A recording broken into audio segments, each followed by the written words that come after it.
The prisoner who followed every rule, and still died in his cell. Like, subscribe, comment, because tonight's story proves that doing everything right can still get you killed.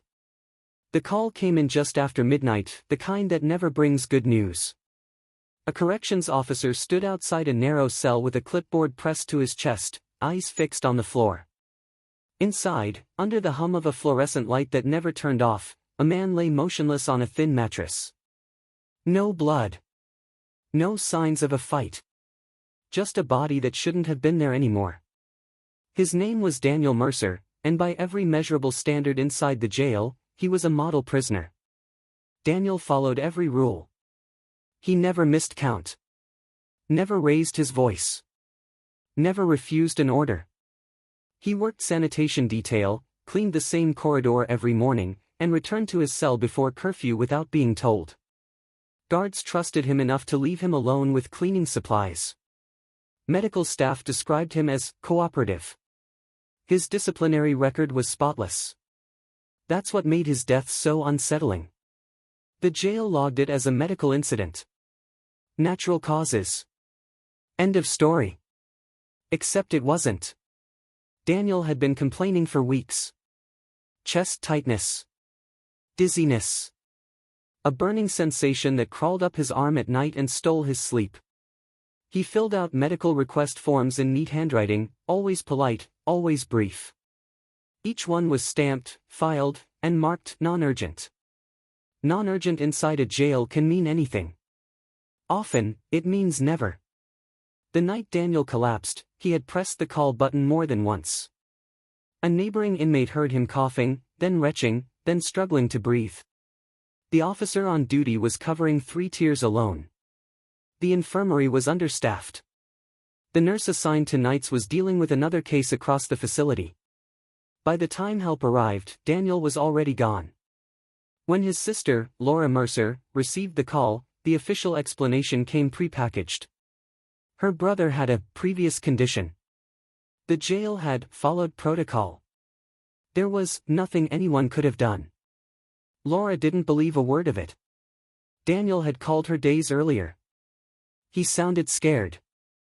Not panicked, but controlled in the way people get when they're trying not to alarm the ones they love.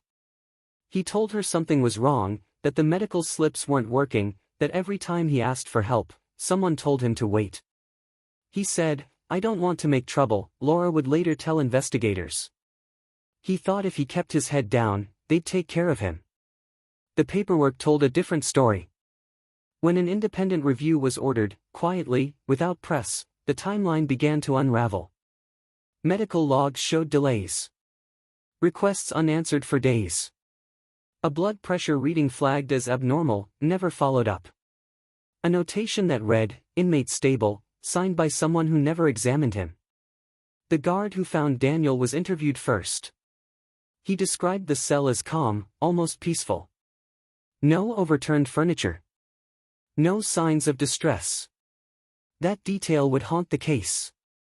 People don't die peacefully from untreated medical emergencies. They suffer. The autopsy contradicted the jail's narrative. Daniel had died from a condition that was both diagnosable and treatable. Had he been seen even hours earlier, the outcome could have been different. The medical examiner wrote it plainly, preventable. That word changed everything. Laura demanded answers. The jail offered condolences and closed ranks. Records requests were delayed. Names were redacted. Staff rotated out of shifts. No one admitted fault. No one was disciplined. But someone had signed off on those medical slips. An internal affairs investigator named Marcus Hale took the case when it landed on his desk. Hale had seen deaths in custody before. Fights. Overdoses. Suicides. This one bothered him. It was too quiet. Too clean. He pulled Daniel's full file and noticed something odd. Several of the medical requests were marked reviewed at times when the assigned nurse wasn't even on duty. Others bore initials that didn't match any staff roster. Hale requested surveillance footage from the medical intake hallway. The response came back incomplete. Several hours missing. A technical failure, he was told. Failures were stacking up. Then Hale found an email buried in the system, sent weeks before Daniel's death. It was a staffing alert. Budget cuts. Overtime frozen. Night shifts operating at minimum coverage. Medical triage reclassified to priority-only responses. Daniel's complaints had never met the new threshold. Hale interviewed the nurse who had been on duty that night. She looked exhausted, hands shaking as she described the workload. She insisted she never saw Daniel's request. Swore she would have treated him if she had. Someone else had intercepted it. The suspicion turned inward. Administrative staff. Supervisors. The quiet decisions that never make headlines. Hale subpoenaed internal communications. What he found suggested a pattern: medical complaints downplayed to avoid triggering transfers, hospital bills, outside scrutiny. A cost-saving measure with a body count. Laura was called in to identify her brother's belongings. A folded uniform. A worn paperback. And a copy of his final medical request, never logged, tucked inside the book. The handwriting was shakier this time. The message shorter. I need help now. Hale compared it to the official file. That request wasn't there. Someone had removed it. As pressure mounted, the jail issued a statement doubling down on its position. Daniel Mercer had received appropriate care. The system worked as intended. Case closed. Hale knew better. He ordered a sweep of the sanitation corridor Daniel cleaned every morning. Inside a supply closet, taped behind a loose panel, officers found a stack of folded papers. Medical slips. Grievances. Names crossed out in pen. Dates altered. Not just Daniel's. Dozens of inmates. All classified as low risk. All rule followers. All with medical complaints marked non-urgent. Hale felt the room go cold. This wasn't neglect. It was design. And as he turned the last page, he realized something worse. At the top of the list, circled in red, was a name he recognized. A prisoner still alive. Still complaining. Still being ignored. But when Hale reached for his phone to warn them, the cell door slammed shut behind him. The sound of the cell door closing echoed longer than it should have. Marcus Hale stood still, every instinct telling him not to turn around. The detention wing was quiet at this hour, the kind of quiet that felt engineered rather than natural. When he finally faced the door, a guard was already there, keyring dangling loosely from his hand, expression unreadable. Wrong place, investigator, the guard said. Not hostile. Not apologetic. Just firm. Hale flashed his badge. This area is under active review. The guard shrugged. Not anymore. Within minutes, Hale was escorted out of the wing and into the administrative corridor, where the walls were freshly painted and the lights were brighter, almost cheerful. The message was clear. Whatever he had stumbled onto, it was not meant to leave the building. But it already had. Before entering the sanitation wing, Hale had emailed copies of the documents to an external server, time-stamped, encrypted, and shared with a federal oversight contact he trusted. He didn't say that out loud. He didn't need to. What he did say was, who approved the removal of medical grievances from inmate files? No one answered. The next morning, the jail announced an internal review. Not an investigation. A review. Language mattered here. Reviews could be managed. Investigations invited outsiders. Laura Mercer watched the press conference from her living room. She recognized the cadence immediately. Carefully chosen words. Soft assurances. No responsibility. When a reporter asked about Daniel's missing medical request, the spokesperson smiled and said records were still being located. Laura shut off the TV and opened the folder she'd been building for weeks. Phone logs. Dates. Copies of letters Daniel had mailed her, each one more restrained than the last. He never accused anyone. Never complained outright. He trusted the system to work if he followed the rules. That trust had killed him. Hale wasn't the only one feeling pressure. The nurse who'd been on duty the night Daniel died was placed on administrative leave, officially for her own well-being. Unofficially, it kept her quiet. A clerk in records transferred departments without explanation. The sanitation supervisor stopped answering calls. Then one of the names on the list went silent. His name was Aaron Price. 32. Serving a short sentence. No history of violence. Medical complaints nearly identical to Daniel's. Chest pain.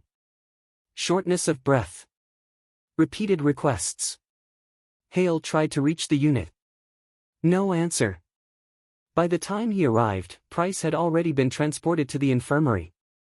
Official report, collapse during count. Unofficial reality, guards ignored his calls for help until another inmate started screaming. Price survived. Barely. That changed the tone overnight. Now there were 2 cases. 1 death. 1 near death. Same pattern. Same paperwork. Same missing logs. Federal oversight escalated quietly. Auditors requested staffing schedules, budget memos, and internal emails. Resistance was immediate. Files were delayed. Attachments corrupted. Entire inboxes accidentally purged during routine maintenance. Someone was cleaning house. Hale followed the money. Budget approvals showed consistent pressure to reduce outside hospital transfers. Each transport required overtime, security details, liability paperwork. Internal memos reframed medical emergencies as operational disruptions. In one email, a senior administrator wrote, "Low-risk inmates should not generate high-cost responses." Low risk had become disposable. Laura was contacted by a civil rights attorney who had seen this before. Not here. Elsewhere. Different facilities. Same story. Model prisoners dying quietly, their deaths explained away as unfortunate but unavoidable. They weren't unavoidable. They were tolerated. The attorney warned her that the case would stall unless someone inside talked. Whistleblowers didn't come forward without protection. And protection came with consequences. That night, Hale's car was broken into. Nothing stolen. Just papers scattered across the seat, his notes rifled through, a single page left folded neatly on the dashboard. It was Daniel's autopsy report. Highlighted. A warning, not a theft. Hale knew then that the system wasn't just defending itself. It was watching him. The pressure reached Laura next. Her employer received anonymous complaints about her instability. Friends stopped returning messages. Someone leaked her address online alongside accusations she'd fabricated the story for attention. She considered backing down. For one night, she allowed herself that thought. Then she listened to Daniel's last voicemail again. The one where his voice dropped as he said, "If anything happens, don't let them tell you it was normal." The auditors finally forced entry into the jail's medical records archive. What they found confirmed Hale's suspicions. A parallel tracking system existed alongside official files.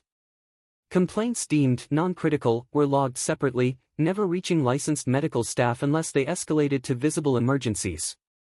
Paperwork was the gatekeeper to care. Someone had decided where that gate stayed closed. As the review expanded, administrators began resigning. Not admitting guilt. Just stepping away. Each departure came with a severance package and a non-disclosure agreement. No arrests. No charges. Then came the twist no one expected.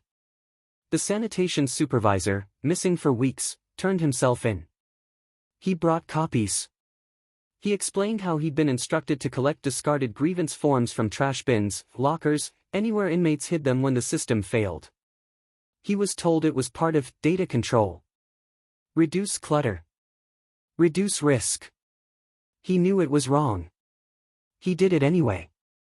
The supervisor named names. Real ones. Not initials. Among them was the warden. The department moved fast. faster than Hale had seen before. The warden was placed on extended leave pending investigation. The jail's leadership restructured overnight. Public statements promised reform. But something still didn't add up. The forms in the closet. The intercepted requests. The missing footage. All of it pointed to policy. But Daniel's final slip, the one Laura found in his book, had never entered any system. Someone had taken it personally. Hale reviewed security footage from Daniel's unit again, this time frame by frame. In one clip, barely noticeable, a guard paused outside Daniel's cell longer than usual. Looked inside. Walked away. That guard had signed off on multiple wellness checks without opening the door. When questioned, the guard claimed memory failure. Stress. Long hours. Union lawyers shut down the interview. Hale pushed once more, requesting disciplinary records. What came back made his stomach drop. The guard had previously been reprimanded for falsifying logs. The reprimand was expunged months before Daniel died. Someone had cleared the path. As the case crept closer to criminal territory, Hale received an unsigned message through the oversight channel. Stop before you make it worse. Attached was a draft report already written. Conclusions drawn. Language softened. Responsibility diluted. Daniel Mercer would become a statistic. Unless Hale did something drastic. He closed his office door, picked up the phone, and made a call he'd been avoiding. To the press. Because once this story went public, there would be no more quiet deaths. And no more pretending this was an accident. The story broke on a Tuesday morning, buried beneath election headlines and market reports, but it didn't stay buried for long. By noon, Daniel Mercer's name was everywhere. The article didn't accuse. It documented. Timelines. Emails. Autopsy findings. Internal memos that showed how medical complaints were quietly downgraded to protect budgets and optics. It described Daniel as he had lived inside the jail, quiet, compliant, invisible, and how that invisibility had made him expendable. By nightfall, protests gathered outside the facility gates. Cameras forced open doors that had stayed shut for years. Marcus Hale watched the coverage from his office, blinds half-drawn, phone buzzing non-stop. Federal agencies that had moved cautiously before now demanded access. Politicians called for hearings. The jail placed 3 senior administrators on leave, including the warden. Statements shifted from denial to concern. But Hale knew better than to celebrate early. Systems don't collapse all at once. They shed weight. The guard who had falsified Daniel's wellness checks was suspended pending investigation. Union lawyers insisted it was an isolated lapse. Stress. Fatigue. Human error. The same words used every time the truth got too close. Laura Mercer was asked to speak at a press conference. She almost refused. Cameras felt obscene. But she stood anyway, holding a photo of her brother taken years earlier, before the walls and the waiting. He did what he was told, she said. He trusted that if he followed the rules, someone would listen when he needed help. No one did. The room went silent. Behind the scenes, Hale pressed forward. Subpoenas went out. Audit teams expanded their scope beyond one facility. What they found was worse than he expected. Similar patterns appeared elsewhere. Different names. Same language. Same downgraded complaints. Same delays. Daniel Mercer wasn't an exception. He was a warning. The sanitation supervisor's testimony cracked the case open, but it didn't deliver justice the way Laura expected. Charges were discussed, then deferred. Prosecutors hesitated. Proving intent was difficult. Policies blurred responsibility. Everyone claimed to be following orders written by someone else. The warden resigned with a statement about personal reasons. He left with his pension intact. Hale submitted his final report anyway. He didn't soften it. He used the word preventable every time it applied. He named decisions, not just failures. He recommended criminal referrals. The report disappeared into committee. Weeks passed. Then months. Aaron Price recovered slowly. He testified, voice trembling, about pressing the call button until his thumb went numb. About guards walking past his cell. About realizing that being quiet didn't protect you, it erased you. His testimony made it harder to pretend Daniel's death was unavoidable. A civil lawsuit followed. Then another. Settlements were reached without admissions of wrongdoing. Checks were written. Reforms were promised. Staffing levels were reassessed. New protocols were announced with careful language and no deadlines. Laura received compensation she didn't ask for. She donated most of it to prison advocacy groups and kept one thing for herself, Daniel's paperback, the one that hid his final plea. Hale resigned 6 months later. Officially, it was burnout. Unofficially, his superiors had grown tired of his insistence that quiet deaths were still crimes. He left with copies of every document he could legally keep and a list of contacts who now trusted him. The case faded from headlines. New scandals replaced it. Attention moved on. Inside the jail, routines resumed. But something had shifted. Medical request forms were suddenly taken more seriously. Officers opened doors during wellness checks. Night shifts gained an extra nurse. Not out of morality, but fear. Fear of cameras. Fear of lawsuits. Fear of the next name becoming public. Fear worked faster than reform ever had. 1 year after Daniel's death, a journalist followed up on the case. Buried in updated records was a quiet note. During the audit period, another inmate had died under similar circumstances. Different facility. Same classification. Low risk. Model prisoner. The death was ruled natural. The paperwork showed delays. No article followed. The editor decided the story felt repetitive. Hale read the note late one night and closed his laptop slowly. He thought of Daniel's tally of days, notched into memory instead of concrete. He thought of how systems learn, not to stop harm, but to hide it better. Laura still listened to her brother's voicemails sometimes. She noticed something she hadn't before. In the last message, after he asked her not to worry, there was a pause. A breath he didn't mean to leave on the line. As if he already knew. At the end of the year, the jail released its annual report.